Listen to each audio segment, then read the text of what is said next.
अस्सलाम वालेकुम।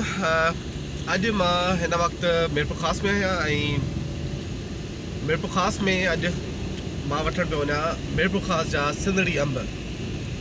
मीरपुर ख़ास सिंधड़ी अंबनि जे लाइ मशहूरु आहे, बल्कि मीरपुर ख़ास खे अंबनि जो शहर बि सॾियो वञे थो। सो हाणे अॼु मां तव्हांखे थो वठी हलां हिकु अहिड़े शख़्स सां मिलाईंदुसि जेको तव्हांखे ऐं जे मीरपुर ख़ास में अंबनि जी क्वालिटी खपंदी त उहे तव्हांखे मिलंदा हिन हमरा वटां।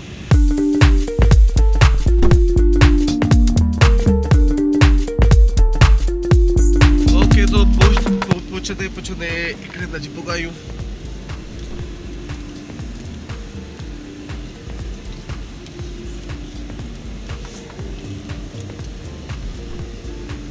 ओके, सो जंहिंजो ज़िक्र पे कयो ही आहे उहो हमरा जी वटि असांखे मिलंदा mangoes good quality. I hope त सुठी हूंदी इंशाअल्लाह।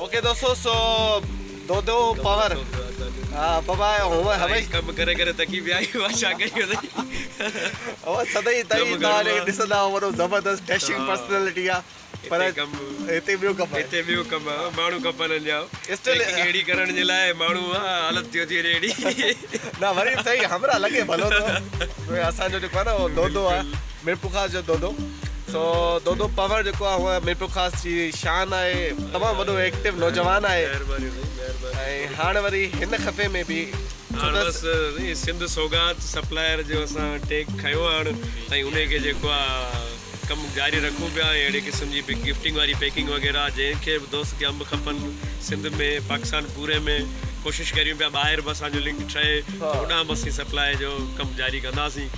ज़बरदस्त कमु हले पियो।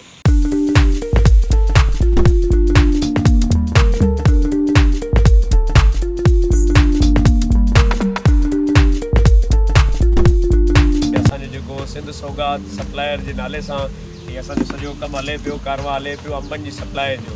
यानी मीरपुर ख़ास जो मशहूरु अंब सिंधड़ी अंब जेको बिल्कुलु ज़बरदस्त साइज़ में एक्सपोर्ट जो ऐं जेको आहे एक्सपोर्ट खां मथे यानी असां वटि 800 ग्राम जो बि पितो जेको आहे सिंधड़ी अंब जो मौजूदु आहे ऐं उहो असीं असांजे कस्टमर खे पहुचायूं पिया। ऑल ओवर पाकिस्तान में असांजी डिलीवरी वञे पई ऐं उन लाइ तव्हांखे सिर्फ़ु एॾो कुझु बि कोन्हे करिणो।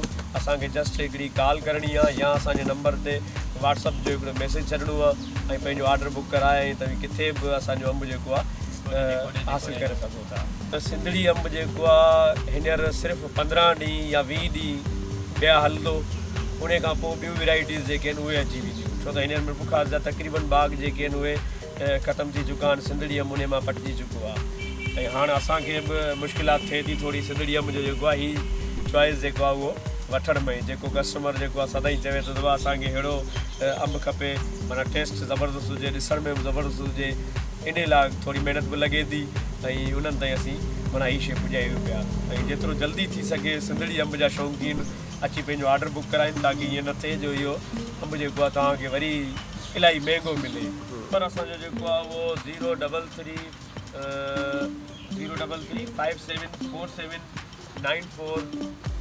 57479459 जेको आहे उहो मुंहिंजो नंबर आहे व्हाट्सअप जो उहो आहे ऐं बाक़ी नोमान पवर पंहिंजो ॿुधाईंदो 0311 3305 763।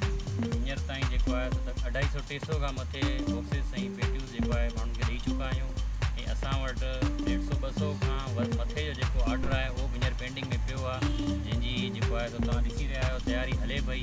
काफ़ी बॉक्स पैक जेको आहे थी चुका आहिनि ऐं काफ़ी जेको आहे तव्हां खां रवाना थी चुका आहिनि। अॼु जेको आहे हीउ माल असांजो जेको आहे कराची एक्सपोर्ट जे लाइ हीअ असांजो तयारु शुदा बॉक्स पिया आहिनि।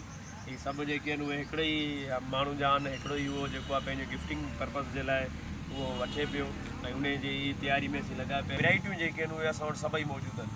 जी माना सिंधड़ी आहे, दसेड़ी आहे, लंगड़ो आहे, अनवर रटोल आहे जेको तमामु बहितरीनु आहे टेस्ट में। ऐं हर माण्हू अनवर रटोल जी जेको आहे पुछा कंदो आहे ऐं उहो सभिनी खां रेट में बि जेको आहे हाइ लॻो पियो आहे। ऐं चोसो बि आहे, सरोली बि आहे, जेके ज़ाफ़रान आहिनि, बाक़ी जेको आहे सुनहरो आहे, इहे जीअं जीअं रूटीन में ईंदा वेंदा अॻिते वैराइटियूं त उहे असां वटि अवेलेबल हूंदियूं। त जंहिं बि दोस्त खे खपनि त उहो बिल्कुलु राब्तो करे।